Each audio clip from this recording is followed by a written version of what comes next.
Welcome back to another edition of What's My Story? And we have with me Brenda Johnson here to tell me her story and also the story of her son. And this is a series, one of a series of the collaboration with Mothers of Murdered Children, and saying that we are more than just a number. And so, Brenda, I know your son was definitely more than just a number. James Johnson, the third, right? Mm-hmm. Yes. So, being more than just a number, tell us a little bit about James. Did he grow up in Columbus, Ohio? Yes, he grew up. He grew up on the west side, the Okay. Hilltop area. He went to those schools, and then when he got in high school, he went to Premier Academy where he played basketball. He grew up very rambunctious, as all little boys are. Right. I was one of those that was rambunctious. Right. He would ride his big wheel off the picnic tables. Oh my gosh. Yes. So you say he played sports. You say football? Yes, he played football. He played basketball. He's been in baseball. A little bit of everything. Oh, I my think goodness. basketball is more his calling. He loves More of his favorite, huh? basketball. Yeah. Okay. All right. Well, yeah, I couldn't play basketball whatsoever. I just couldn't get it right. Well, that's great. So he was born and raised here in Columbus, Ohio, Yes. from the west side. What was something that we talked to people about something that was funny about him, and or that something you like, that's who he was. He was just a very happy guy. He would always try to make everyone laugh. He tried to brighten your day. Sometimes his jokes were corny, but whatever. He tried to help everybody. Okay. Anybody on the street had the signs, he gave them money. He would take people in. He always stood up for the underdog. Okay. Anyone that people turned their backs on, he was there for. Oh wow. Yeah. Wow. So he was a people person, but also you could count on him. Yes. Sounds like. Definitely. I've heard a lot of stories since his murder on how he took up for others. Mm-hmm. Yes. Yeah. So sometimes there are those folk who feel as though that they have to take up for others. That's their calling, Yes. is to be that kind of protector. Yes. Yeah. Definitely. Wow. So he was at the time of his murder, he was how old? 29. Okay. And this still is unsolved. Yes, Okay. it is. Well, tell me, when did this happen? October 20th of 2020. Okay. And again, I'm just so sorry that this has happened to you and the family, and I can't even imagine what the amount of grief. But take us back to that day, as you heard about this and what was going through, what you were thinking, and also just how this come about. That morning, my husband had woke me up to get our granddaughter up for school, and he pointed to the TV. It was all over the news that a man was shot at the Sunoco on Sullivan Avenue, just down the street from us. Okay. And he had drove himself to the UDF, where the police were called, and he was taken to Grant, where he was later pronounced deceased. And all I could say was, "Oh my God, some mama lost their baby today." And I got my granddaughter up for school and took her to school. All right. And I had a Ring doorbell, and my doorbell kept going crazy. And when I looked on the camera, they was knocking on my windows too, two men and, dressed nice. And I asked them if I could help them, and they asked me if I was Brenda Johnson, and I said, yeah. And they said, are you home? And I said, no, I'm on my way home. So they waited on me. Okay. So when I stepped on my porch, they asked me if my son was James Johnson, and I told them yes, and they pulled a picture of him out and asked me if that was my son, and I told them yes, that's my son, and they said, well, we hate to inform you, but your son was murdered this morning. So then I knew I was the mother who lost their baby that morning. Right. You saw it that morning and I knew right away when they said that was my son that morning. Yeah, you always dread that knock at the door in a sense, right? Yes. And I'm sure when you pulled it up on your camera, you probably drove a little faster, or what have you. Yes, I didn't know why two men in nice suits was at my door. Right. Oh my goodness. So, I know that it's been shown on Crime Stoppers, and there's and looking at the posters and what have you that is still out there.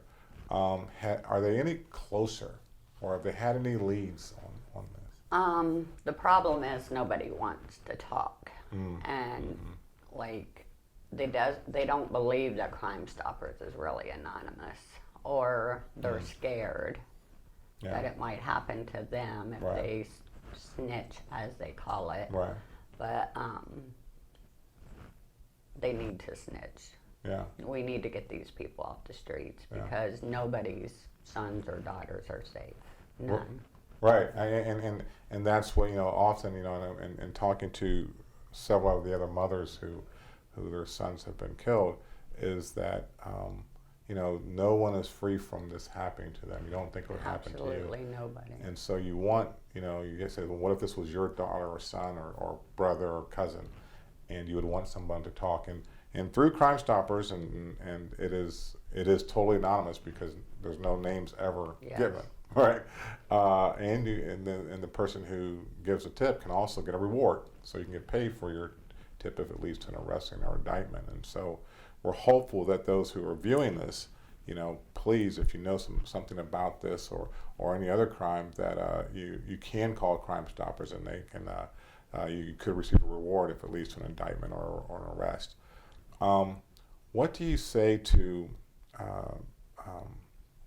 I know we talked about what you say to people to call in, but I want to ask this: how do you manage from day to day? It's hard. Every day I try to figure out something new I could do to get the word out there and get somebody to speak. That's why I've hung these flyers everywhere. Okay. We had a vigil for him in October at the Sunoco. Okay. And I was handing out cards for them to call with tips or anything. Just anybody walking down Sullivan. Really, I'm just trying to maintain my family. They're all a mess. Oh my goodness. Yeah. He had brothers and sisters? He had 2 sisters. He was our only son. Okay. But he also had 6 kids and a nephew who are all under the age of 13. Oh goodness. Who is having a really hard time. Yeah. I can't even imagine. So you're kind of one that's kind of holding all this together. I'm trying. Yeah. I'm trying. I try to stay strong. Yeah. I never break down in front of them. It's always at home. Okay. Well, how can other people help you and get involved in this, and to whether it be passing out flyers or any type of support that you need to be able to maintain, but also hopefully get someone to speak up? I'm just hoping somebody actually has a conscience or a heart and speaks up. These people killed my son so easily, and he was unarmed. He was running from the bullets. He couldn't have been their first, and I'm sure he hasn't been their last. Right. So while everybody wants to be quiet and stay behind closed doors, they need to speak up because they don't know if their child's next. I never thought my son would ever be murdered. Right. When was it prior to his murder? When was the last time that you saw him, or the day before? The day my before. son and I was, of course, he was a mama's boy. Okay. So Okay. every day we text or called or seen each other. Wow. Yeah, and it's heartbreaking because in the summers he would call me ahead of time and ask me how many people was outside playing with my granddaughter. And it didn't matter if it was 10 or 12 kids. He would come by with every one of them an ice cream cone. Oh my goodness. Yes. Really? So, I mean, that's just what kind of person he is. Yeah. Wow. Well, is there anything that you'd like to say to the viewing audience or to others to in closing? Yes, and if they don't do it for my son or myself or his sisters who are hurting, do it for his kids. Yeah. This is his kids that he Yes. no longer gets to be in their life. Wow. Ever. And they hurt every day. His 3-year-old still looks for him. Oh my gosh. That's tough. Beautiful kids, and yeah, but family is everything. Yes, he loved OSU, so we did the OSU. Okay. Here. Okay. He was a diehard Buckeye. He was a Yeah. diehard Buckeye. Yeah. Yes. Yeah.